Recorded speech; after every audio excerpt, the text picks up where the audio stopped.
Usually I have this all done ahead of time. Sorry, we're just waiting anyway. Any more? And so I'm trying to wake up naturally with the light, and that doesn't always happen properly. Seems like it's later. Argue with my sister Donna got it on. Yay. And be positive. Well, positivity does not, of course, be positive, but that doesn't change. I know, but life will go on. You feel a little better, but that's not the way it's going to work. Right. Well, this is a really good example of the very topic we're talking about today, because we're talking about cortisol, and what raises cortisol? Stress, anxiety. And, here we are, many of us, sequestered. Some of us have a little bit more mobility than others.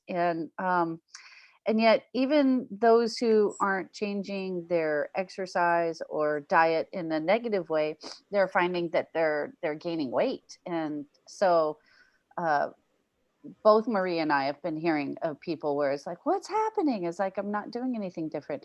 And really, your mental, emotional, and spiritual state are significantly taxed right now.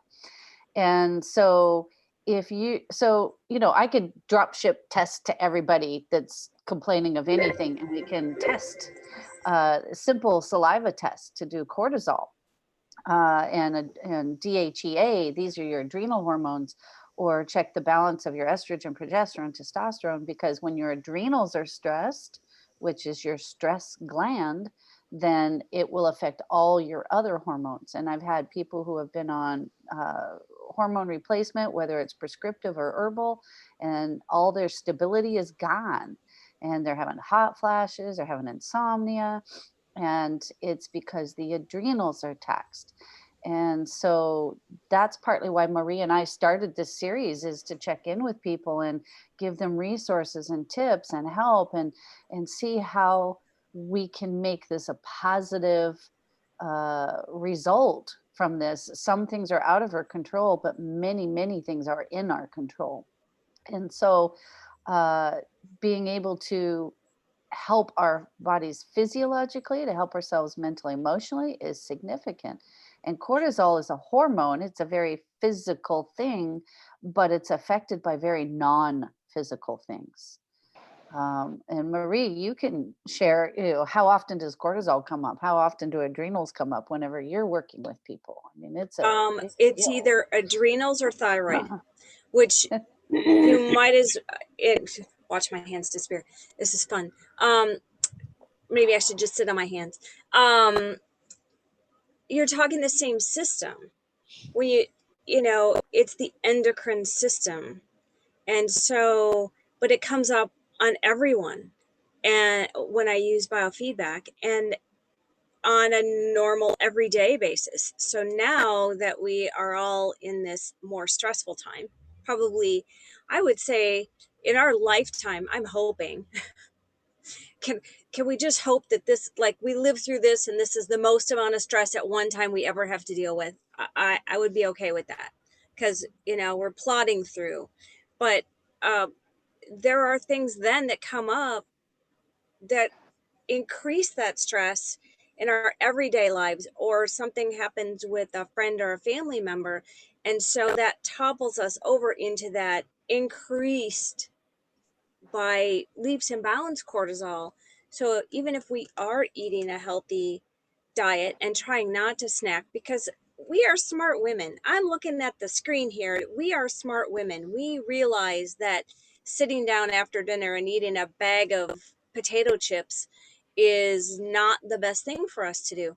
So, and that's what I've been hearing from my clients and family members is, look, a family member in particular, still working a little bit longer hours because she is in essential service, eating healthy, and she is put on, people are calling it the quarantine 15 pounds, right? And so that was probably 3 or 4 weeks ago that I heard that comment from her. And so really it's the mental, emotional of listening to the people that sit in front of her or on the phone, And then the people that she supervises and their stress, it's just compounded. And so it is added to her wardrobe being stressed as well. So let's give you some tips to help stop the cycle. So the people that are here, you want to share like what you perceive as a stress that might seem either amplified, that's a normal stress, or that might be new for you in this situation that we're all dealing with collectively. I don't normally stress, but the stress is from the staying at home.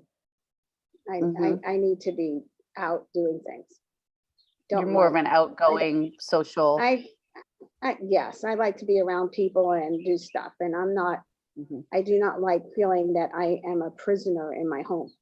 So that's the stuff that is stressful. But I do other things to de-stress. So. Okay, and what kinds of things do you do? Well, I use my essential oils, which I love, and try to find little projects to do so that I'm not just, going crazy here. I mean, if I have to go out in the car and drive around, I'm doing that.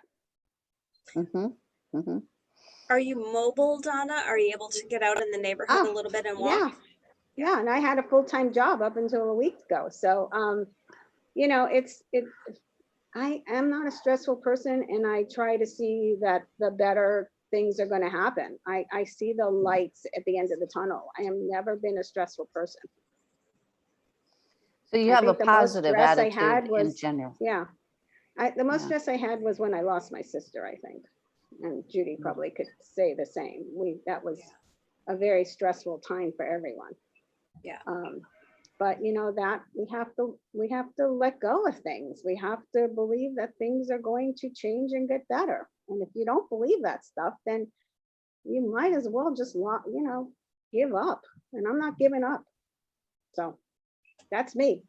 Right. I'm very different than my sister, let me tell you. We would be very boring if we were all the same. Exactly.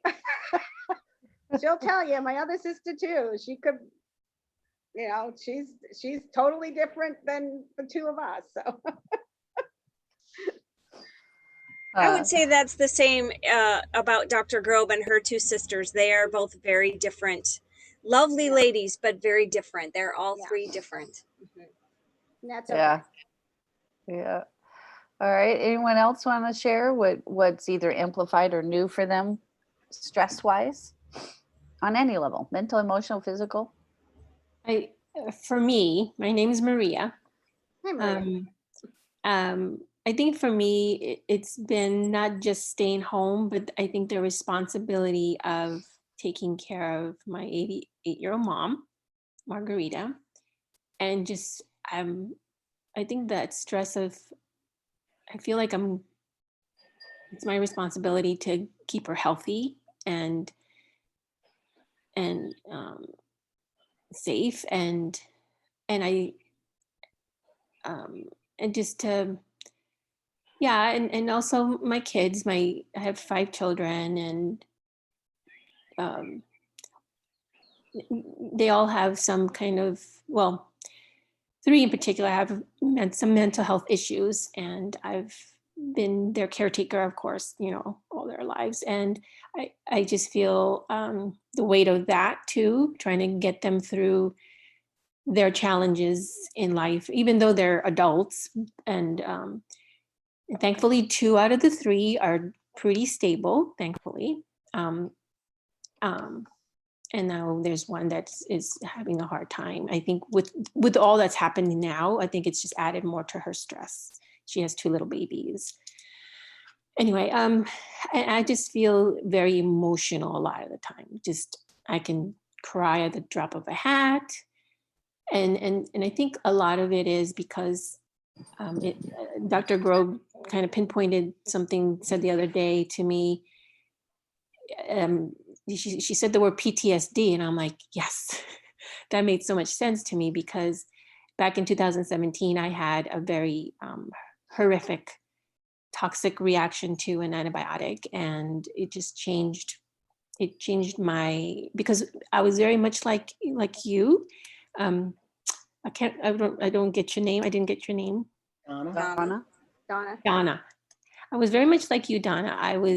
Even though I raised 5 kids, and there were always challenges there in that way, I was able to really keep it together. I was able to manage my home, work part-time, and meet their needs.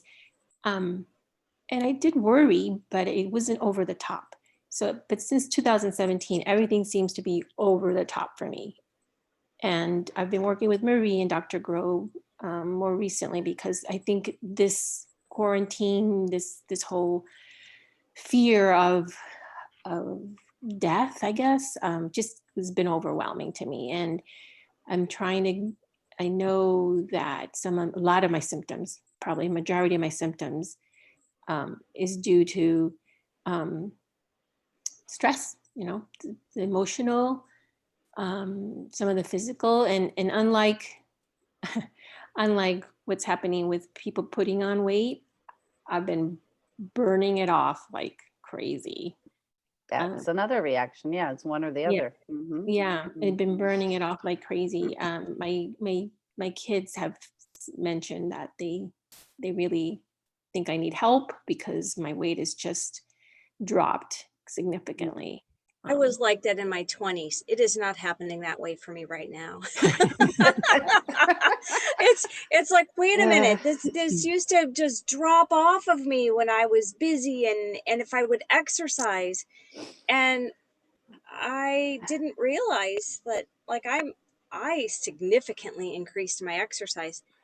That raises cortisol too. If you do too much exercise, I'm like, oh, well, that's not helpful. So yeah, it'll all work itself out. Yeah.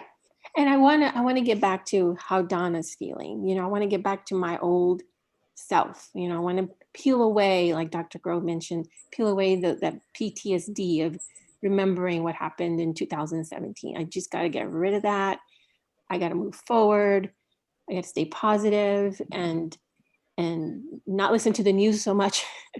Exactly. And, all the conspiracy theories that are out there right now is frightening. I try not to listen to it. You can't help but read a little bit of it in your Facebook, Right. news feed. I read a little bit, but I scroll by as fast as I can sometimes. But yeah, and what's helping though, Dr. Grove and Marie? This is really odd, but it helped me last time. I remember this. Having one good cry a day, literally, like really just let it all out, just a big old sobbing cry. It can last 2 minutes, it can last 10 minutes maybe, but just letting it all out and wiping my tears and then getting back to some chores around the house. That seems to be helping.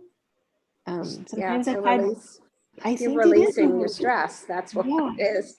Yeah, I Right. really Well, think the reason stress does so much damage to us is because it's internalized. And sometimes it's internalized intentionally. Pull up your big girl pants and move on. Or we've been told, especially men get this a lot, boys don't cry, you can't have emotions kind of thing. Sometimes we can't speak out about what the stress is, such as a work situation. But other times it's unconscious internalization. Sometimes we're so out of touch with our feelings or ourself, who we are, that we just feel this dis-ease, this discomfort, and we're not sure what it is. And so it actually eats away at us. And that's what creates the insomnia, the restlessness, the agitation, the anxiety, the headaches. And so we define ourselves as, oh, I have a headache. We don't say, oh my gosh, I'm stressed and therefore I'm carrying tension and therefore I have a headache. And so that's why stress and the physical hormone cortisol that we're aware of that triggers that in the body, which is a normal process. Okay, it's designed to do that. What does cortisol do? It helps us shunt our circulation from our periphery, from our limbs, down into our trunk, our chest, our abdomen. It takes away the energy and the processes from digestion so that we can run, so that we can fight, but not be doing biologically active, like stay at home, hey, I'm doing okay things. So our body is designed to do that, but we're not, out fighting wars. We're not out trying to survive from bears and cougars and tigers.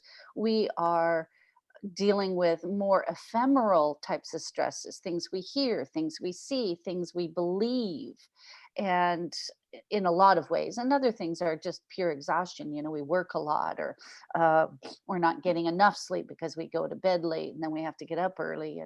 And so there's other things, including habit, that affects that. But it's a normal process that in a way is just never gets turned off. And so our stress is keep eating away at us, and we can't subsist on suboptimal digestion. Therefore, we're not absorbing our nutrients. And so then that's how we get into a cycle of chronic problems. This particular situation with the flu and subsequent changes in all our lives as a collective, that's something we have to remember, is we're all going through this, although in different ways, because we're different people. Different family members have different experiences of their memories of the same event. We will find that we're affected slightly differently, but as a collective affected in some other ways. So for some people, this is very traumatic. This is a complete life change. Other people, it's not so much a life change, but they have the concerns about, what am I going to do about finances? How am I going to pay the mortgage? How am I going to get enough food? What do I do with myself? I'm so bored. And so this is where someone that already has a positive attitude can work themselves out of, or this is an opportunity for us to make some habit changes and do something we've always wanted to do and keep putting off because I never have time. Or this is something we can do that we're like, I don't like this about myself. I don't like feeling this way. So I'm going to find a new way of doing this that fits me.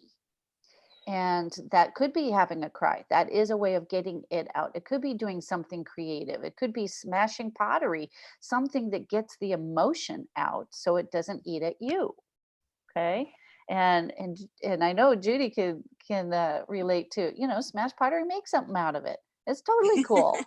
and now you have something creative. And when things come out of this, you can trade it, you can sell it, you can look at it, you can discard it, whatever you want to do with it. But it was an outlet. And I want to suggest to people also journaling, journal. And I know I've mentioned this before, and it doesn't even have to be something seen by anyone, but it's something like to ask yourself very specific questions. How am I handling this? And is this stress a collective stress, i.e. listening to the news and that's what they're telling me I need to feel? Death, anxiety, fear, financial collapse, conspiracies, but I want to defend that for a second. A lot of those conspiracies are simply only theories that we need to track down and see if they're true or not. How many times have they been proven true? So I really get upset at that word because they've been labeled that to denigrate them. But there's generally in reality, it's thread just of truth to them. Yeah. Right. It's questioning the narrative is all it really is. And someone else and you can listen to it and go, that's complete BS. And then you can listen to others and go, maybe I should explore it. Maybe I should look into that. Or maybe there's some truth to that. So that you can so this is the key on that, is be willing to change what you believe. But in order to do that, you have to search your own facts. You don't just buy whatever someone's telling you. You just can't. Exactly. If you do, then you're going to be floating with the waves wherever it throws you instead of having any personal direction. And that is anxiety causing. I mean, if the media tells you one day that the stock market's collapsing, and then the next day it tells you, oh no, we're coming back, we're doing great. You're like, what the? I mean, I'm sure a lot of you have experienced, even turning channels. one channel will say, oh my God, the world is falling apart. And the next is like, hey, this is a great opportunity. And you're just like, I don't even know what to think. We're all going to die. Oh no, this is a simple, not a big deal virus. And oh, we're all going to die. And then it's like, well, no, only certain people that have certain problems, that have certain conditions. And what my personal stress on this is, I am a very responsible person, and I feel like I can help people. And I'm being told to stay at home, and I can't even get medicine to people. I can't, a lot of people, for financial reasons, whatever, are either not coming in or not calling. And so I'm just sitting here going, I could be helping people. I have all this medicine. And so that is really stressful to me. And I have to listen to all the news. At least I think I do, because I feel like I need to be informed, because a lot of my patients are listening to that. So I need to be able to form a response or even a question to the narrative they're coming from, and help them move through that, past that, and regardless of my beliefs, I have to be able to know all perspectives in order to respond to people or help them through whatever they're experiencing as a result of what they believe or what they hear or what they're listening to. And that's very anxiety producing too. And that's how I know that we're getting every narrative possible coming out right now. Everything, all the way from, this is a bioweapon, this was accidental, this was intentional, this will be here forever, this is going to die back very soon. Oh, but we know that they're going to come back with another round because they want to kill us all. I mean, I'm hearing it all. Okay. Yeah. And there are times where I have to turn it off. And I Turn it have to off. say, if you leave away from anything today, turn it off. Yeah. And journal and cry. Those are three really good techniques. I have a couple more to add, actually. Please do. So in my studies with Dr. Wayne Topping and the International Kinesiology Institute, I learned some very helpful emotional stress techniques. One of the first ones kind of goes along with journaling, and that is for as many days in a row as you care to, but at least 3. You sit and you put your pen to the paper and you write down everything for at least 20 minutes. That's a long time, 20 minutes. So make sure you got a legal pad. And when you get to the point where you're writing, I can't think of anything else to write, then that's what you write until that timer of 20 minutes or so goes off. And then everything, all of those worries and all of those thoughts on that piece of paper, because that's what you're concentrating on, is the stress. You can tear it up. You can drop it in the shredder. You can take it outside and safely burn it. Whatever. You are now in control of that feelings that are on the paper, and you don't have to share them with anyone, but you then can take control of them and do something with them that is more physical, like tearing it up or shredding it. That is one technique that I've learned, but it's most helpful when you do it 3 days in a row. The second technique that I learned was actually developed in the 40s, I believe, by 2 chiropractors, Dr. Behart. And I'm not at my office, I'm at home, so I don't have the reference in front of me, but I'll try to put it into the YouTube notes at the bottom. He developed a technique called emotional stress release. And so it is a way of accessing memories that are stored. So like if you go into a mental health psychiatrist and or counselor, they start watching your eyes to see where, when they ask you stressful questions, your eyes actually track to a certain part of your brain. That's how you access those stressor memories. And so they literally try to ask you questions that keep accessing that part of the brain, because then your brain can process. So Dr. Behart discovered that if you put your eyes in a complete circle, that you could access all those memories of the brain. And then they put that with what they called a mudra, or a finger mode. So the mudra for emotion is ring finger to thumb. So these two fingers go on the forehead. You keep the ring finger and the thumb together, and then you rotate your eyes in a complete circle. It doesn't matter where you start or stop, thinking about the stressors, because we can't forget about them, right? So pick a topic and rotate the eyes while you think about that stressor. And you go around one direction all the way as far as you can see in the peripheral, and then you go back around the other direction. And you may feel kind of a sensation, I'm going to call it, because it's different for everyone.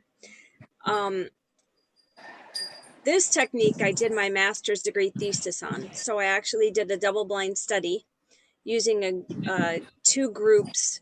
One group was a group of paramedic firefighters going to take their written and practical exams, so very stressed. And I had them measure each other's blood pressure before we did the eye circle emotional stress release. And the control was they were thinking about taking the test, the written test, and the practical exam. And then my random group was at the same college where they were going to school, and it was a health fair. So I had people that were in lots of different programs, lots of different ages, and the only person's blood pressure that didn't drop was one of the instructors who was on a beta blocker for his heart rate, so it wouldn't allow his heart rate to drop lower than where the medication was designed to keep him. So the blood pressure change is enough for you to feel a little sensation change. I tried measuring with like a pulse oximeter where you can see how much your pulse and O2 that you're breathing in. And it's sometimes a point or two, but not consistent. The consistency was in blood pressure. So it makes a clinical change when you do this technique. So I try to remember myself to do it at night before I go to bed, because I'm having a hard time sleeping some nights. And if I take, and kind of this is how it works for me. Oh my gosh, the plans that we had for this summer are now on hold because, we were going to go on a little vacation, and I don't know if that's possible. And then, gosh, where is that self-employment, unemployment? And my brain just goes leaping from one thing to the next thing to the next thing to the next thing, because that's how my mind works. You do not want to be in my head, right? So, and then when I run out of things to process that I'm stressful about, I'm like, so what was I supposed to be thinking about? Then you're done. I would say that if you're going to take something big, like the death of a relative, I would do that all by itself, and then give yourself some time to do other things. You can also, here's the upside. So you have this technique now that you know to get rid of stress. So doing the eye circles, thinking about the negative things, right? Now you can put in positives. So the naysayers, Miss Judy, you can, and there's others, there's others. Take your favorite positive author. I don't know if it's Louise Hay or Wayne Dyer or other Christine Northrup. There's lots of people, right, that have these things. So start with the things that you would like. How about I love, accept, and respect myself? Those are positives, even though I may not feel that way right now. So I would go, I love, accept, and respect myself. and you could say it out loud or silently. You can go with other positives like I'm hopeful, or whatever you're not feeling, and you can put them back into those memory stores and kind of elevate a bit um, your mental emotional uh, for me, I think the bottom line is security. When you think about right now, you have financial security. Some people have food insecurity. So I start to be very careful about the words that I use and how I choose to use them. Like, I'm not quarantined, I'm sequestering, because I'm not sick. I don't want the narrative to become I'm sick, because then I will be sick. So I am healthy. I am well. I am able to lose excess fat, or whatever the case may be, and put some of those positives in, Right. rather than concentrating on the negative. So Yes. those So are Marie, two. I I think just it's the wanted you to finish, choices. and Oops. I just wanted to add to that, when you do the visualization or the eye rolls, is if you can't think of a positive word, because sometimes people are like, it feels like a lie. It doesn't feel true to me. So if you can't go there, then I would suggest holding a memory of something that does make you happy, whether it's looking at something, remembering someone or something. Remember the feeling. Again, it's that, just like when you were doing the to get rid of the negatives, Mhm. where you were in the thought field of it, you were thinking of it. Think of a positive thing, something that just fills you with love and light, gratitude, joy.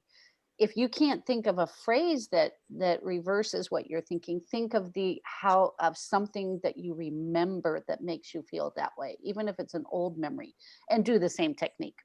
It could be a color. It could be a particular picture or vase or something that you really love, and you remember the person, and you'll go through the same mind connection things. It's like you'll think of the Yes. picture, and then you'll think of the person, and then you'll think of where you were, and you'll think of what you were doing that summer, and then blah blah blah, and on and on and on. And just hold that beautiful emotion.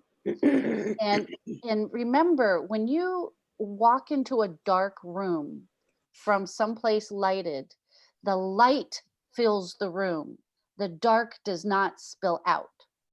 Okay? So if you are full of light, it dispels the dark. The dark doesn't invade the light. Okay? If you are filled with love and gratitude and happiness and joy, dark can't be there, and the unhappiness can't be there. Even if it's temporary, do it 15 times a day if that's what it takes. But try and stay in that more and more. This is an opportunity with all of us on pause, all of us in the same situation in many ways. None of us know about our financial security. None of us know about whether or not we're going to have a job or not, for the most part, or if it's going to be the same if we do. We're all in very much, for the first time in a long time, like this. And so in that, you can feel comfortable with the fact that we're all going through that much. And how can you manifest what you want to move into in the future? And with the techniques Marie gave you, they're fantastic. I've done them myself in the past. And I will also suggest, on a very practical matter, look at your sleep. Okay, sleep affects your cortisol dramatically. And this is in Chinese medicine as well as naturopathic medicine. But the adrenals have a rhythm. They are supposed to wake you up. Cortisol is supposed to rise in the morning, supposed to come up. In the afternoon, it starts to come down around 3 o'clock. That's why some people plummet, because they just jump off the cliff. They don't have it to sustain in a moderated way. And fatigue in the afternoon is a common one. Blood sugar will affect that. Not enough sleep will affect that. Poor nutrition will affect that. And then, so you come down, and then you should kind of even out around 4 to 6 p.m. And that will keep you at the lower key, where we should be, like when we come off after work, or we're done with our day and we have dinner and we relax. And then it should stay at a lower value, sometimes drop it a little bit more so that we can sleep. And then when we're in a natural state, it should be rising again, to just like the sun. Okay. should be coming up. Now, some people where they have problems, they plummet or they never get that really good rise. Those are the fatigued people, the low energy people, wake up groggy, don't wake rested. And then the people where it doesn't turn off, where so maybe that it comes down and then they just never really go down. Okay. Those are the people that can't sleep or will fall asleep and they keep waking up. And so your sleep pattern matters very much. And this is an opportunity without a lot of those obligations we normally have, setting the alarm kind of thing, where we can wake up with the daylight and the sunlight and go to bed with the dark.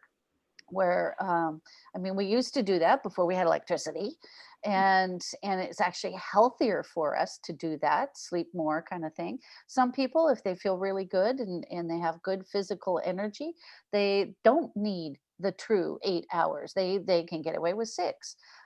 People who do Tai Chi meditation, they might find that they actually are able to get by with less sleep and feel just as energized. So, one of the habits I've seen a lot of people while they're sequestered is that they're staying up really late at night and they're sleeping in and getting up late. So now their cycle has been shifted and it's not actually a normal rhythm. And for some of it's a catch up. Many of us have been running on empty for a long time, and that's fine. Go ahead and get the restorative sleep, but start also planning a schedule. A lot of people, especially if they don't do well without a schedule or without organization, people who are OCD, PTSD, they do best. Autism, my daughter with her disability, she does best less freeform, a little bit more scheduled. And so if we do the same things each morning, if we do the same routine, it does help a lot. And that will also help your state of mind. It's predictable. It's something you can control. And it's something that your body can count on. And so sleep matters. Now, there's herbals and all kinds of things. I'll let someone else speak for a minute, but I definitely want to mention a few herbs and things that you can do also to help with sleep. And so Well, anybody and else Donna, want to add something?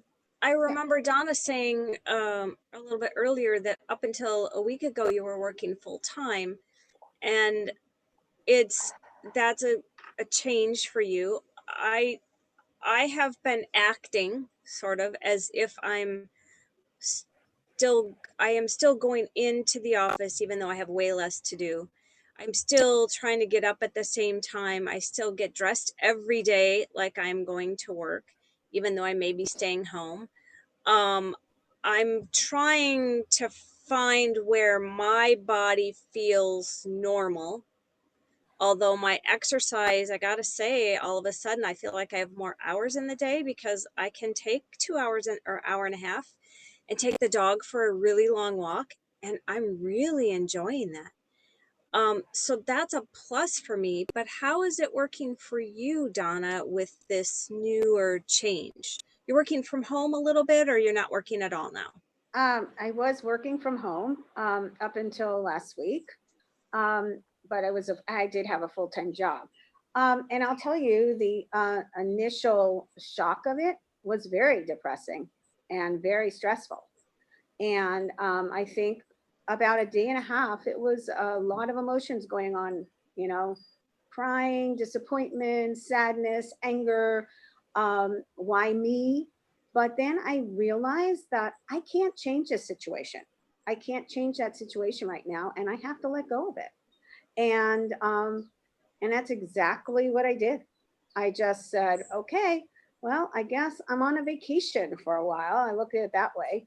My husband even said that to me. He said, well, you're on vacation. I said, well, to me, vacation is going somewhere. So it's the choices we make in life that are really important. I know there's the media is horrible, the negativity on social media is horrible, and those things I've chosen to either hide those people on my Facebook page. I don't want to hear their negativity. I don't need their negativity. And if I don't like what I'm hearing on the TV, I walk out of the room. If my husband's listening to it, I'll go on my lanai where I'm sitting right now, and I'll drink a cup of coffee or have a cup of tea or start a new hobby. Like I'm going to try to do some gardening, which I never did in my life. And I'm so excited that my string bean sprouts are sprouting out of a seed. That has brought me so much joy you would not believe. So I think it's all about our choices in life and things that I realize that if I can't change it, I can't worry about it. I can't get sick over it. I'm not going to do that because I've seen what stress and anxiety have done to people. I watch other people who have had that, and I don't want to be in that place. I just don't want to. I'm not saying that I'm in no way perfect because I have my issues too, but I try not to go to that place. I try to get myself out of it. Anybody else want to Thank share you. what they're doing to keep the stresses low, or what's worked for them? I don't. Judy, we haven't heard much from you. Judy, what are you doing? You know, I'm always doing something. So You can't- are. yeah, bored is not in my language. I mean, every Good. day I could do Qigong or yoga or weight training. I do my meditation every day. I've increased my meditation now from 30 minutes to 40 minutes, and I'm working up to get to the hour. And so I'm starting to do watercolor. So it's not like I don't have a million things to do. And so I'm not bored at all. Good. I'm just see a new life, and I'm not sure how that new life is going to work out for whatever time I have left. And I feel like I'm in that vulnerable population. And so I just. But you once told me, Judy, you once said we have to live in the moment. Remember? We have to live in the moment. And I believe that maybe it's not the moment, but maybe in the hour, we have to live in the hour, we have to live in the day or whatever. But and I remember that so much because you kept telling me that about Joe. She's got to live in the moment. So maybe use some of that advice and say, okay, let's live in the moment. Let's see what we're going to do today and not worry about what's going to happen tomorrow, because we don't know really what's going to happen tomorrow. So let's enjoy today. And you do plenty of stuff. I mean, I know that. I mean, you read, and you listen to a lot. And so I think sometimes all that listening can be maybe putting too much in your head, because now you're starting to doubt how you really feel. That's, in my opinion, we got to live in the moment right now, or to live in the day. Live for the day. Well, Donna, you do have a good point. One of the ways to relieve stress for sure is to do a hobby or learn a new thing, because whether it's, how to create a fountain out of recycled materials, how to do something you've never done before, like grow a garden. And believe me, I understand that excitement of your sprouts first coming up, because I've been so a gardener excited for about years. And I am just, every morning I look at my little onion sprouts and I'm just like, oh, it's so good. So living in the moment comes from being so outside of yourself. You're so focused on what you're doing at the moment, whether it's learning something that you've never done, or it's the project. And certainly artists understand this, people who even cook. So it doesn't matter what it is, but it's something creative, something that matters to you. And that's all it needs to matter to. It doesn't need to be public in any way. And that focus takes you outside of your stress, and that is stress relief. I've always said, for example, my sewing is my Zen.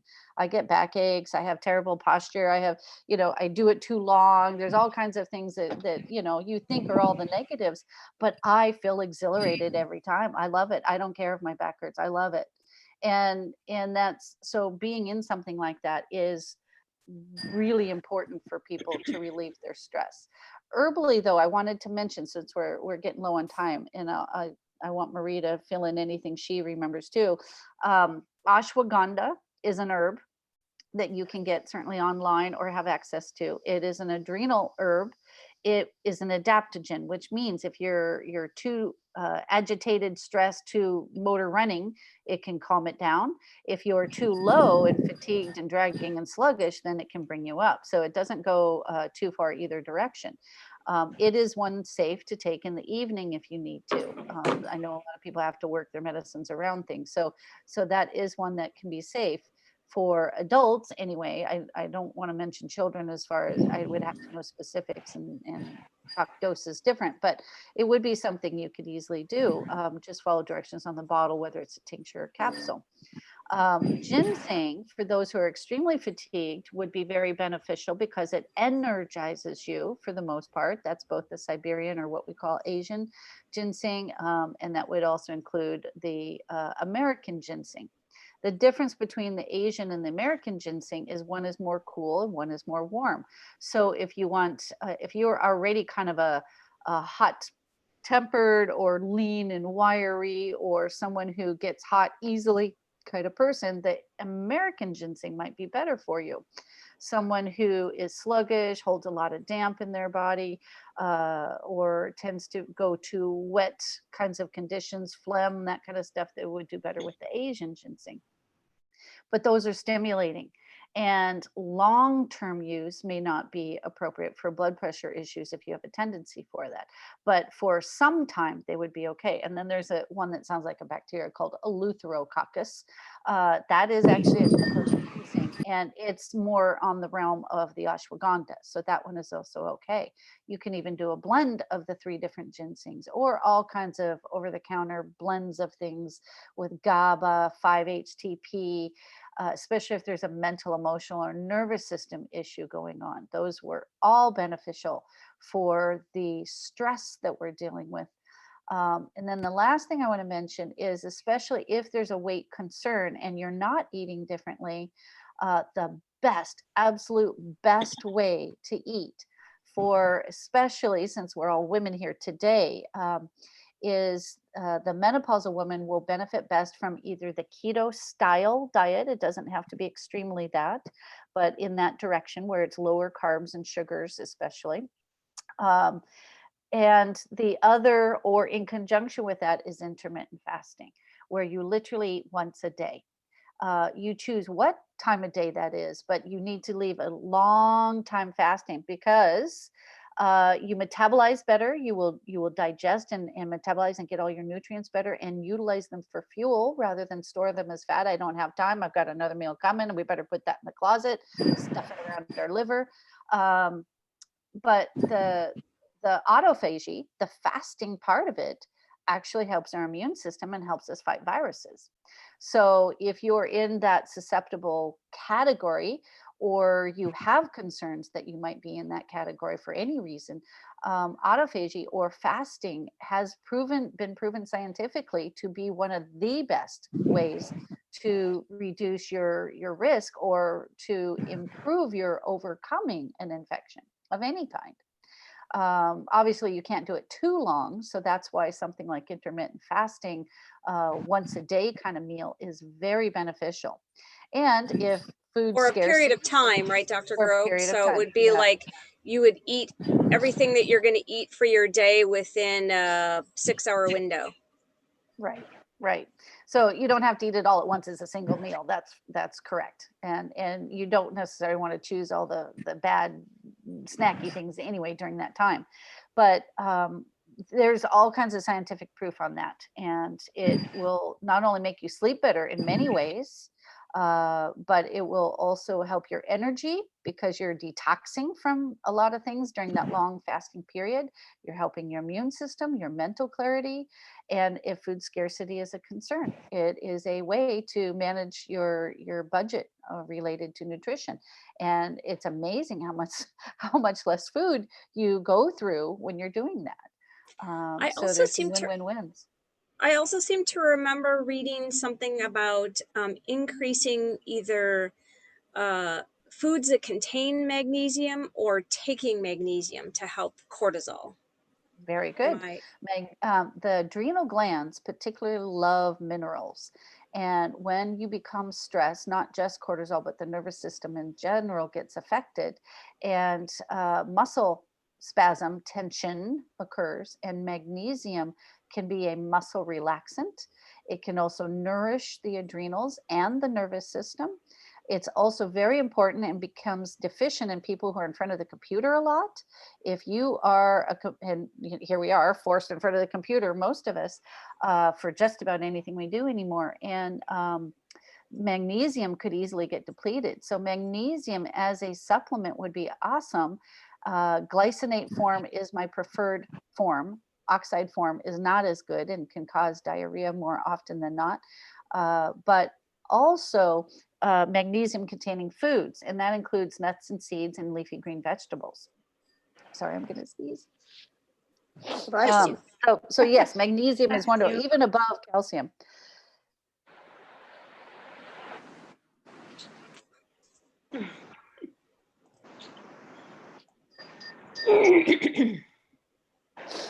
All right, so these didn't happen. I'm all good now.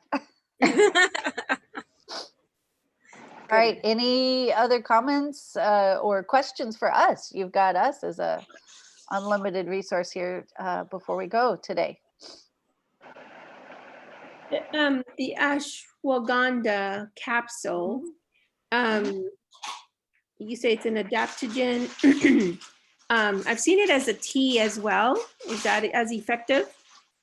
It could be. The advantage of a tea is that it will bypass the digestion. You pretty much just absorb it. The disadvantage is teas tend to be weaker. They're not as concentrated, for example, as a tincture or a capsule. But if it's something you're doing every day, it absolutely could be. I don't think you would find it by itself exclusively. It's probably in a blend, but I could be wrong. Yes, it can be very combinative, like as lemon balm tea, chamomile tea. The caution on doing a tea close to bedtime is that it might wake you to urinate, but a tea in the evening can be very relaxing. I've done that myself, where it's like, coffee in the morning, get going kind of thing. And then to bring myself down gently, I will often do chamomile or lemon balm, or I haven't tried ashwagandha tea, but something along those lines, just to allow my body to come into that lower state, to allow my body to relax and sleep. Because for me, it's my mind that always keeps me awake. Sure. I'm always thinking. Okay, good Agreed. question. Anyone else? Any last little anything? No. Okay, so I think we're gonna do a future session on some gardening medicinal things that you can have at your home in any form, whether it's a porch pot or kitchen windowsill or something like that. We're going to experiment, Marie and I, on how to create a video. Like I walk around and I show you actual physical herbs in the ground. If not, it'll be pictures. So that's what we're hoping to do. It will probably be in a breakout recorded session rather than a live, although the live might include talking about herbs for the garden. So that might fit with some of what you're doing too, Donna, or anyone else. And Judy, you have something to look forward to. And